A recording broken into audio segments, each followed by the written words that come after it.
Hello बच्चों, स्वागत है आप सभी का आपके अपने YouTube channel Shri Ram classes में। और इस वीडियो में हम बात करेंगे अर्धवार्षिक परीक्षा 2024-25 के लिए कक्षा 9 की हिंदी का पेपर। इस वीडियो में हम सॉल्व करेंगे जो आपके 19 दिसंबर का आपके पेपर होने वाला है हिंदी वाला। तो उसके लिए इंपॉर्टेंट क्वेश्चन पेपर है ये। तो 19 दिसंबर को जो आपका पेपर आएगा उसमें आपके काफी क्वेश्चन इस वीडियो में देखने को मिलेंगे। वीडियो को शुरू से अंत तक देखना ताकि आपको पूरा फायदा मिल सके। जैसे आपको फायदा मिला विज्ञान के पेपर में, वैसे ही आपको हिंदी के पेपर में पूरा फायदा मिलेगा अगर आप वीडियो को शुरू से अंत तक देखेंगे। ये पेपर हमें भेजा है कपिल ने। तो आइए वीडियो को शुरू करते हैं। और 70 नंबर का ये आपका पूर्णांक है और 3.25 घंटे का आपको समय मिलेगा।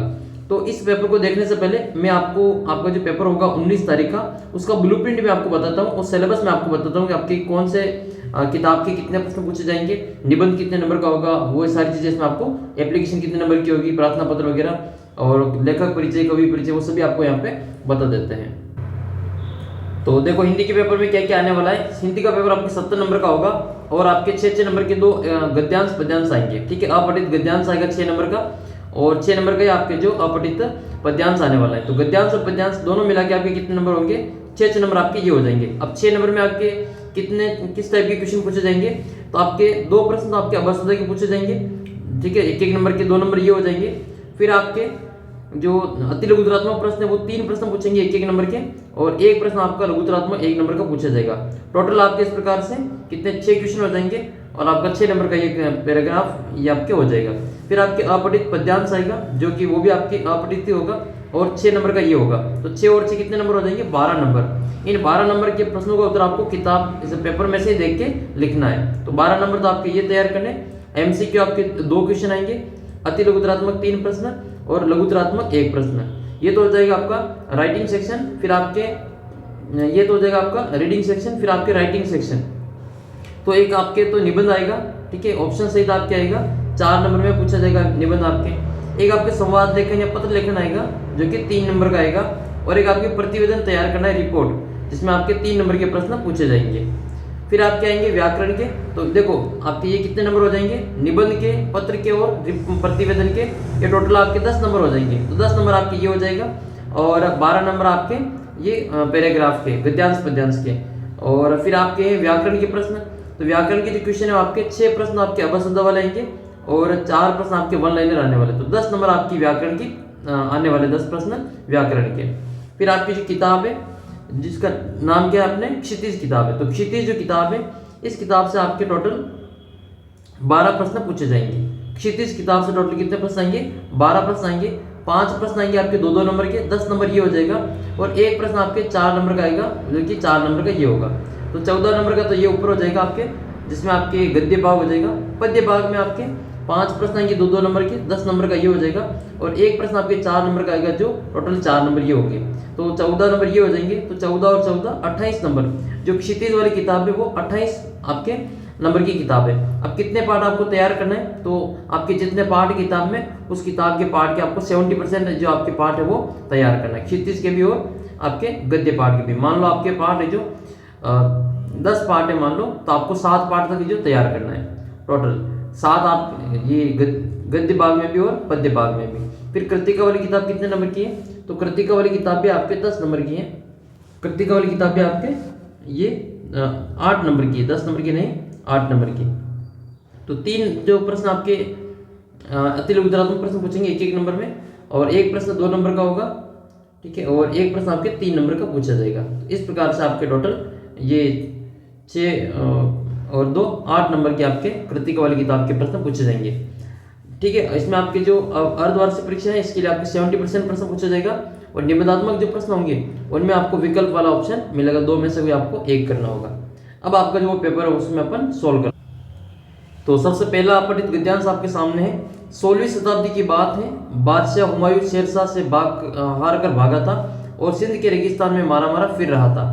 एक अवसर पर प्यास से उसकी जो जान निकल रही थी, उस समय एक ब्राह्मण ने उसी लोटे से पानी निकालकर पानी पिलाकर उसकी जान बचाई थी। हुमायूं के बाद अकबर ने उस ब्राह्मण का पता लगाकर इसे लोटे को ले लिया और इसके बदले में उसे उसी प्रकार के 10 सोने के लोटे प्रदान किए। यह लोटा सम्राट अकबर को बहुत ही प्यारा था और इसी कारण इसका जो नाम है वो अकबरी लोटा पड़ गया था। तो गद्यांश का जो शीर्षक है वो आपको क्या लिखना है, अकबरी लोटा इसका आंसर कर देंगे। उस अकबर के जो लोटा था उसके बारे में ये गद्यांश का शीर्षक आपके लिख लेना है। फिर आपके नेक्स्ट क्वेश्चन है, हुमायूं किससे हार कर भागा था? तो हुमायूं देखो ये आपके उत्तर कैसे ढूंढना वो आपको देखना है। हुमायूं बादशाह शेरशाह से हार कर भागा था, तो अपने को क्या करना है, शेरशाह इसका उत्तर कर देना है। फिर आपके तीसरा प्रश्न अगला ये, हुमायूं को पानी किसने पिलाया? तो हुमायूं को पानी किसने पिलाया था? हुमायूं को पानी उस ब्राह्मण ने पिलाया था। ठीक है, एक ब्राह्मण इसी लोटे से पानी पिलाकर उसकी जान बचाई थी। तो हुमायूं को पानी पिलाकर जान किसने बचाई? तो एक ब्राह्मण ने जान बचाई थी। फिर आपके अगला प्रश्न है, अकबर ने ब्राह्मण को कौन से लोटे दिए? तो अकबर ने ब्राह्मण को सोने चांदी लोहे या मिट्टी के? तो इसका आंसर आपको यहाँ मिलेगा, अकबर ने जो उस ब्राह्मण को कितने लोटे प्रदान किए? 10 सोने के लोटे प्रदान किए। तो इसमें अपन लोटे किसके लिखेंगे? सोने के लिखेंगे। तो इसका उत्तर क्या होगा? सोने के लोटे। फिर आपके अपठित काव्यांश है, इसको पढ़ करके कुछ प्रश्नों के उत्तर लिखने हैं। शीश पंगाल जंगा तन पे प्रभु जाने न जाने बसे की ग्रामा, धोती फटी सी लुटी दुपटी और उपाय उपान नहीं सामा, द्वार खड़ो द्विज दुर्बल एक रयो चकिसो बसुदा अभिरामा, पूछे तो दीन दयाल को धाम बतावत अपनो नाम सुदामा। इसमें आपको जो कुछ प्रश्न पूछे गए इनका आपको नाम बताना है। काव्यांश का शीर्षक क्या लिखेंगे? तो सुदामा चरित इसका उत्तर कर देंगे। नेक्स्ट आपके, सुदामा ने कैसी धोती पहन रखी थी? तो सुदामा ने कैसी धोती पहन रखी थी? ठीक है, धोती फटी सी लट्टी दुपटी, तो फटी धोती पहन रखी थी, तो फटी हुई इसका आंसर कर देंगे। नेक्स्ट आपके द्विज, तो द्विज का अर्थ क्या होता है? द्विज का मतलब जो 2 बार जन्म लेता है। द्विज का मतलब क्या होता है? जो 2 बार जन्म लेता है उसको अपन द्विज कहते हैं। तो ब्राह्मण को भी द्विज ही कहा जाता है, तो इसका उत्तर अपन क्या करेंगे? ब्राह्मण कर देंगे। ठीक है, तो द्विज का मतलब जो 2 बार जन्म लेता है उसको द्विज कहा जाता है। इसमें उत्तर ब्राह्मण जो है उसको भी द्विज ही कहा जाता है, इसका आंसर ब्राह्मण करेंगे। नेक्स्ट है, सुदामा किसके बारे में पूछ रहे थे? धरती के बारे में, झोपड़ी के बारे में, ग्राम के बारे में, कृष्ण के महल के बारे में? तो उत्तर होगा कृष्ण के महल के बारे में। फिर आपके निबंधात्मक प्रश्न आएगा, आपके निबंध लिखना है आपके। तो निबंध में आपके एक तो वृक्षारोपण का निबंध तैयार करना है, हिंदी हमारी गौरव और अनुशासन वेरी मोस्ट इंपोर्टेंट है, याद रखिए। विद्यार्थी जीवन में अनुशासन, विद्यार्थी जीवन में अनुशासन का महत्व, विद्यार्थी जीवन में अनुशासन का महत्व, ये आपसे याद रखना है, इसको अच्छे से इसको तैयार कर लेना है। विद्यार्थी जीवन में अनुशासन का महत्व। एक स्वच्छता ही सेवा, ठीक है, आपको याद कर लेना है। स्वच्छता ही सेवा का जो आपके निबंध आ सकता है, स्वच्छता ही सेवा यानी कि स्वच्छ भारत मिशन के ऊपर आपको निबंध देख लेना है। आतंकवाद एक वैश्विक समस्या और प्रस्तावना, इसमें ये सारी चीजें लिखनी है। फिर आपके अगला प्रश्न है, एक आपको पत्र लिखना है। तो स्वयं जैसलमेर निवासी विश्वराज मानते हुए अपने प्रधानाचार्य जी को स्वयं की कक्षा का एक मैत्री मैच खेलने की अनुमति का आग्रह करना है। या फिर अपने पिताजी को एक पत्र लिखिए जिसमें अपने छात्रावास के जीवन एवं दिनचर्या का विवरण हो। तो दोनों में से कोई आपको एक करना है।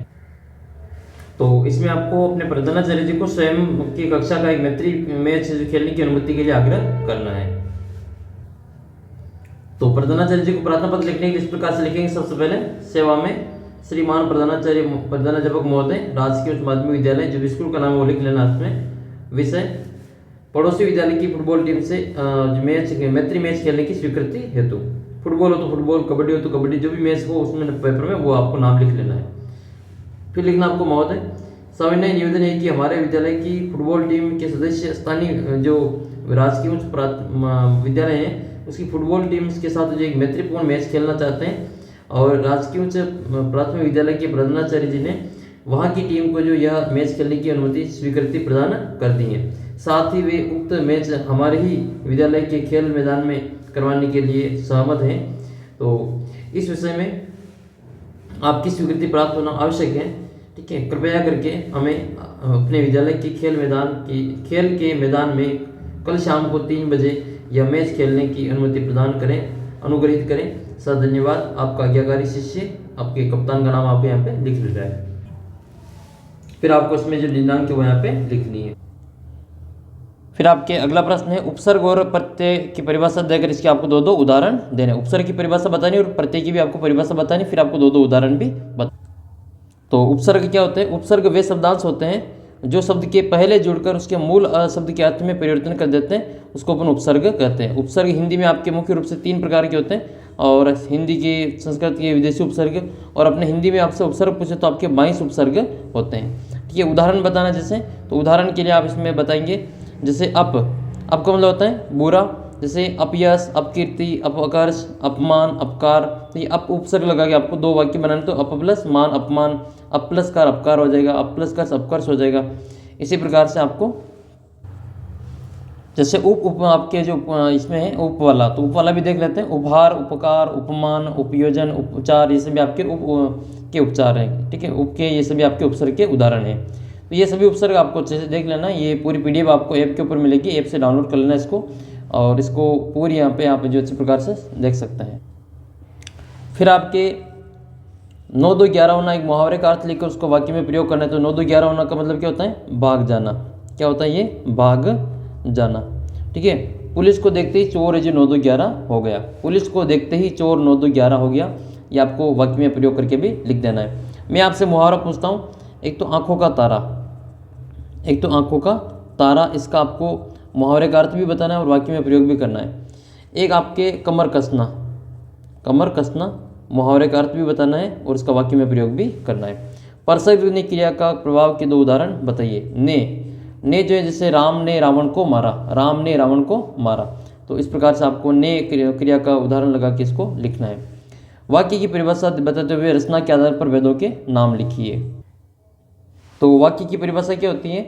वह शब्द समूह जिसमें पूरी बात समझ में आ जाए उसको अपन वाक्य कहते हैं, सेंटेंस कहते हैं। और रचना के आधार पर जो वाक्य वो 3 प्रकार के होते हैं। एक तो आपको सरल वाक्य याद करना, सरल, दूसरा आपको संयुक्त याद कर लेना है, सरल संयुक्त, और तीसरा आपके मिश्र याद कर लेना है, सरल संयुक्त और मिश्र। ये 3 प्रकार के आपको वाक्य के नाम आपको याद कर लेना है। सरल, संयुक्त और मिश्र, ये 3 प्रकार के वाक्यों के नाम आपको याद करना है। फिर एक आपके गठित पठित जो गद्यांश है, इसको पढ़ करके कुछ प्रश्नों के उत्तर देने हैं। जूरी काची के दोनों बैलों के नाम हीरा और मोती थे और दोनों पछाई जाति के थे। देखने में सुंदर, कान में चौकस, ढील में ऊंचे थे। बहुत दिनों में साथ साथ रहते थे और दोनों में भाईचारा हो गया था। दोनों आमने सामने आसपास बैठे बैठे एक दूसरे को मुख भाषा में विचार विनिमय करते थे। एक दूसरे के मन की बात किसी समझ जाता था, हम नहीं कह सकते थे।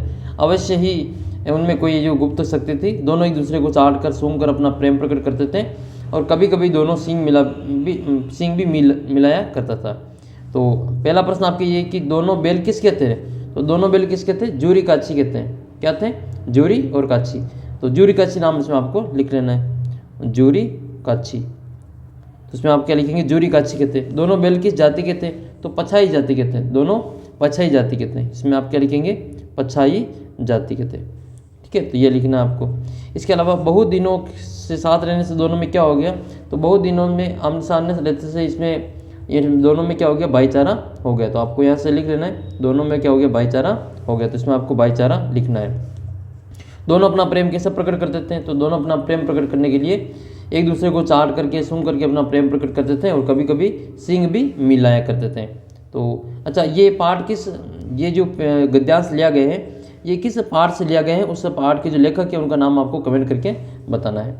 फिर आपके अगला प्रश्न एक पठित आपके पद्यांश है, इसको पढ़ करके कुछ प्रश्नों के उत्तर देना है। या लगटी अरु कमरिया पर राज तेहु को तजी डारो, आठहु सीधी नवो निधि को सुख नंद की घाई चराई बिसारो, रसकान कबहु निन आखिन सो ब्रज के वन बाग तड़ाग निहारो, काटे के कलधौत के नाम करिल के गुंजन ऊपर वारो। इसमें आपको इसका कुछ प्रश्न दिए गए हैं, उनको आपको प्रश्नों के उत्तर देना है। तीनों लोगों का राज्य किसके लिए छोड़ने के लिए तैयार है? तो कृष्ण की सेवा के लिए ये तीनों राज्य छोड़ने के लिए तैयार हैं। रसकान गाय चराने के बदले क्या करने को तैयार? गाय चराने के बदले क्या करने को तैयार है? तो रसकान अपनी गायें चराने के लिए जो 8 सीधी 9 निधि उनका सुख है उसको त्यागने को तैयार हैं। नेक्स्ट फिर आपके नेक्स्ट क्वेश्चन आपके कोटिक शब्द में का आपको अर्थ बताना है। तो यहाँ पर ये कोटिक शब्द आया था, इसमें कोटिक का मतलब होता है करोड़ों या फिर असंख्य नाम हो जाएगा। ठीक है, करोड़ों नाम इसका उत्तर हो जाएगा। तो करोड़ों या फिर असंख्य हो जाएगा, करोड़ों नाम इसमें लिख लेंगे, करोड़ों नाम।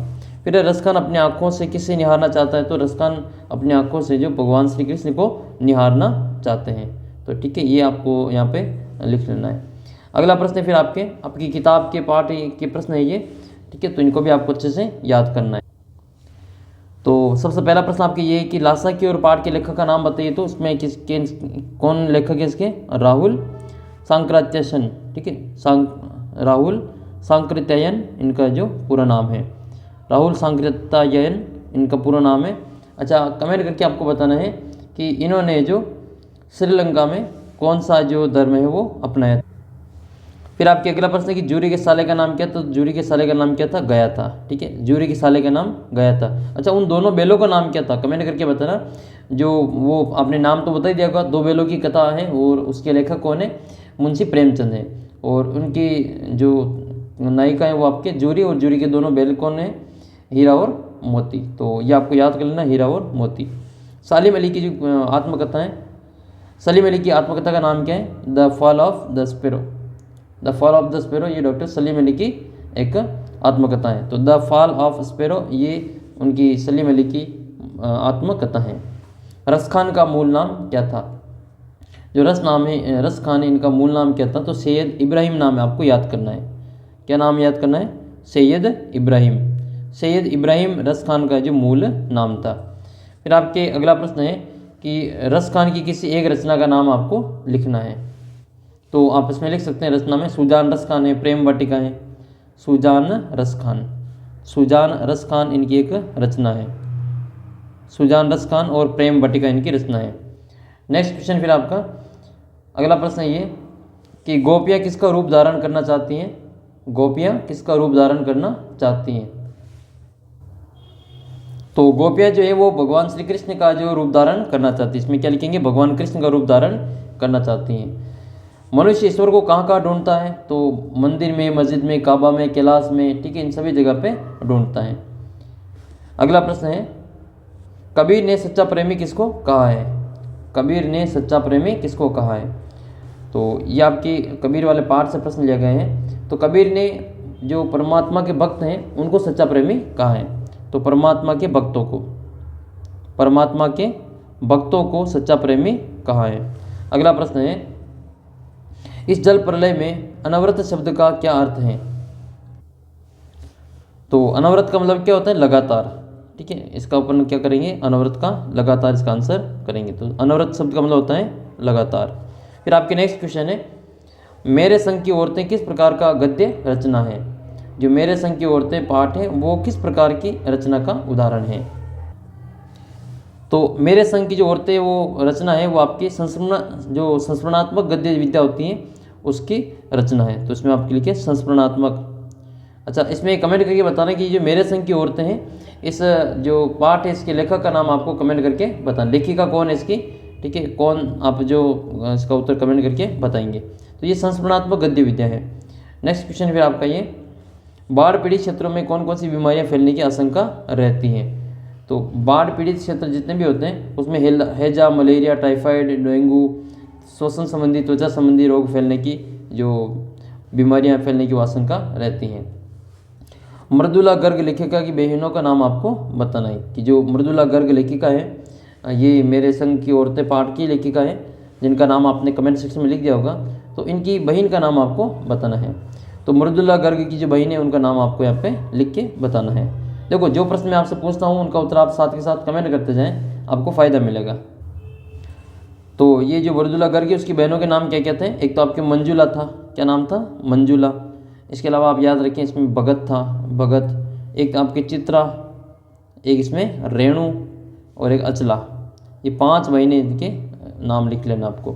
अगला प्रश्न है लेखक पिछड़ गया लासा की ओर पाठ के आधार पर बताइए। जो लेखक पिछड़ गया था वो लासा की ओर पाठ के आधार पर आपको बताना है। तो ये लासा की ओर पाठ का जो लेखक है वो लंकोर के रास्ते में जो भटक गया था। लेखक सुमति के साथ जो लंकोर के रास्ते में आगे बढ़ रहा था, लेकिन लेखक का जो घोड़ा था वो धीमे चल रहा था। इसका कारण था कि इस कारण से जो लेखक के साथी आगे निकल गए थे और लेखक अपने साथियों से छूट गए थे। अंततः जो लेखक रास्ता भटक कर गलत रास्ते पर आगे बढ़ गए थे। अगला प्रश्न अपने प्रेमचंद या फिर कबीर का आपको जीवन परिचय लिखना है। तो सबसे पहले अपन कवि परिचय लिख लेते हैं इसमें कबीरदास जी का। कबीरदास जी का जो जन्म है वो कहाँ पे हुआ था? जन्म हुआ था 1398 में और इनकी जो मृत्यु है वो हुई थी 1518 में। इनके जो रचना है वो प्रमुख बीजक हैं जिनको अपन साकी कहते हैं। पद कहते हैं और रमैनी कहते हैं। इनकी भाव सुंदरी में क्या क्या लिखना है? इनकी बाहरी आडंबरों का विरोध किया था इन्होंने, सच्चे स्वरूप की पहल की थी और भावों का निष्पक्षता थी, उपासना पर बल दिया था। इसके अलावा सदुगड़ी भाषा का प्रयोग किया, दोहा छंद का प्रयोग किया और जो व्यंग्यात्मक शैली उसका प्रयोग करके रूपक अलंकारों का प्रयोग किया गया था। कबीरदास जी का जो साहित्य का जो क्षेत्र में उसमें उत्कृष्ट स्थान होता है। फिर आपके अगला प्रश्न है कि उपभोक्तावाद की संस्कृति के अनुसार जीवन में सुख का क्या अभिप्राय है? तो उपभोक्तावाद की संस्कृति के पाठ के जो लेखक है डॉक्टर श्यामचरण दुबे, उनके मुताबिक जीवन में सुख का मतलब होता है ज़रूरत के हिसाब से उत्पादों का भोग करना। हालांकि लेखक का मानना है कि आजकल लोग सिर्फ भोग के साधनों का ही सुख मानने लगे हैं और उनके मुताबिक ये जो सुख का मतलब सिर्फ उपभोग का सुख नहीं है बल्कि शारीरिक मानसिक सुख और सूक्ष्म आराम भी सुख कहलाता है। फिर आपके अगला प्रश्न है कि लेखक ने उपभोक्ता संस्कृति को समाज के लिए चुनौती क्यों कहा? तो लेखक ने उपभोक्ता संस्कृति को समाज के लिए चुनौती इसलिए कहा क्योंकि उपभोक्ता संस्कृति से हमारी जो सांस्कृतिक पहचान है वो कमज़ोर हो रही है। यह संस्कृति भोग को बढ़ावा देती है और सामाजिक मर्यादा और नैतिकता को कमज़ोर करती है। इसके अलावा उपभोक्ता संस्कृति से मानव सामाजिक अशांति भी बढ़ती है और उपभोक्ता संस्कृति से सामाजिक अशांति बढ़ने के साथ ही संस्कृति है जो स्वार्थ को बढ़ावा देती है और परमार्थ को कमज़ोर करती है। उपभोक्ता संस्कृति सामाजिक ताना बाना नष्ट होने का खतरा रहता है और उपभोक्ता संस्कृति वर्ग भेद को भी बढ़ाती है। इसके कई कारण लेखक ने जो बताए जिसके कारण ये समाज के लिए चुनौतीपूर्ण है। तो अगला प्रश्न है कि सांवले सपनों की याद शीर्षक जो है उसकी सार्थकता आपको टिप्पणी करनी है। तो सांवले सपनों की याद जो शीर्षक है इसकी सार्थकता इस बात से समझी जा सकती है कि यह जो शीर्षक पाठ के गहरे भावात्मक और मनोवैज्ञानिक पहलुओं को उजागर करता है। नेक्स्ट आपके क्वेश्चन है ज्ञान की आंधी का भक्त के जीवन पर क्या प्रभाव पड़ा? तो ज्ञान की आंधी जो होते हैं उसका भक्त के जीवन पर बहुत ही गहरा प्रभाव पड़ता है और इससे भक्त का जो जीवन है जीवन में जो कई सारे बदलाव देखने को मिलते हैं। जैसे भक्त के जीवन में अज्ञानता मोह माया खत्म हो जाती है, भक्त का जो मन है वो पवित्र निश्चल हो जाता है। इसके अलावा भक्त के मन में ईश्वर के प्रति सच्ची जो भक्ति उदय हो जाती है। भक्त के मन में सारे पाप जो नष्ट हो जाते हैं, भक्त के मन के जो सारे भ्रम वो भी दूर हो जाते हैं। भक्त का जीवन इस ज्ञान की आंधी के बाद पूरी तरह से बदल जाता है और भक्त जो ईश्वर की भक्ति में लीन हो जाता है और भक्त को आत्मज्ञान तथा समझ और विवेक मिलता है और भक्त अपने लक्ष्य को प्राप्त करने में भी सक्षम होता है। ये सभी जो उसमें प्रभाव देखने को मिलते हैं। अगला प्रश्न है कि ललित द्वारा मुक्ति के लिए किए जाने वाले प्रयास विफल क्यों हो रहे थे? इसका कारण ये कि कवयित्री संसारिक तथा मोह के बंधनों से मुक्त नहीं हो पा रही थी। ऐसे में वह जो प्रभु भक्ति सच्चे मन से नहीं कर पा रही थी। अगला प्रश्न है लेखक ने अपनी यात्रा के दौरान किन किन कठिनाइयों का सामना करना पड़ा? तो लेखक को अपनी यात्रा के दौरान कई कठिनाइयों का सामना करना पड़ा। एक तो आपके वो लेखक जो था उसको धूप में चलना पड़ा था। लेखक को रास्ता भटकने के कारण 1.5 मील जो वापस आना पड़ा था। लेखक को बहुत ही गरीब झोंपड़े में रहना पड़ा था। ये प्रमुख जो कठिनाइयों का सामना लेखक को करना पड़ा था। मृत्यु का तरल दूत किसे कहा जाता है और क्यों कहा जाता है? तो मृत्यु का जो तरल दूत है वो बाढ़ का जो उफनता हुआ गहरा पानी होता है उसको कहा जाता है। बाढ़ के पानी को मृत्यु का तरल दूत कहा जाता है। ऐसा इसलिए कहा जाता है क्योंकि बाढ़ का पानी तरल होने के साथ साथ मौत का संदेश लेकर वो तेज़ी से आगे बढ़ता है। बाढ़ के पानी से कई लोगों की मौत हो जाती है और कई घरों को तबाह कर दिया जाता है। इसलिए जो बाढ़ का पानी इसको मृत्यु का तरल दूत कहा जाता है। अगला प्रश्न है लेखिका की नानी ने आज़ादी के आंदोलन में किस प्रकार की भागीदारी की थी? तो लेखिका की जो नानी थी उन्होंने आज़ादी के आंदोलन में प्रत्यक्ष रूप से तो भाग नहीं लिया था लेकिन अप्रत्यक्ष रूप से उन्होंने अपने आंदोलन में भाग लिया था कि वह प्रत्यक्ष रूप से भले ही नानी जी ने जो आज़ादी की लड़ाई में भाग नहीं लिया परंतु वह अप्रत्यक्ष रूप से सदैव इस लड़ाई में सम्मिलित रही थी। इसका उदाहरण ये है कि उन्होंने अपनी पुत्री की शादी की जिम्मेदारी अपने पति की स्वतंत्रता सेनानी जो मित्र था उनको दे दी थी। तो ये प्रमुख इंपॉर्टेंट क्वेश्चन पेपर थे जो अपने इस वीडियो में देखें। इसके अलावा भी मैंने आपके और वीडियो अपलोड करके उनको भी देख लेना। और भी आपके वीडियोस आने वाले हैं, छोटे छोटे वीडियो आपको मिलेंगे तो उनको आप ज़रूर देख के जाना। आपके ग्रामर के जितने भी इंपॉर्टेंट क्वेश्चन होंगे उनको भी अपन कवर करेंगे और जल्दी मिलेंगे आपको अगले वीडियो में। तब तक जय हिंद जय भारत।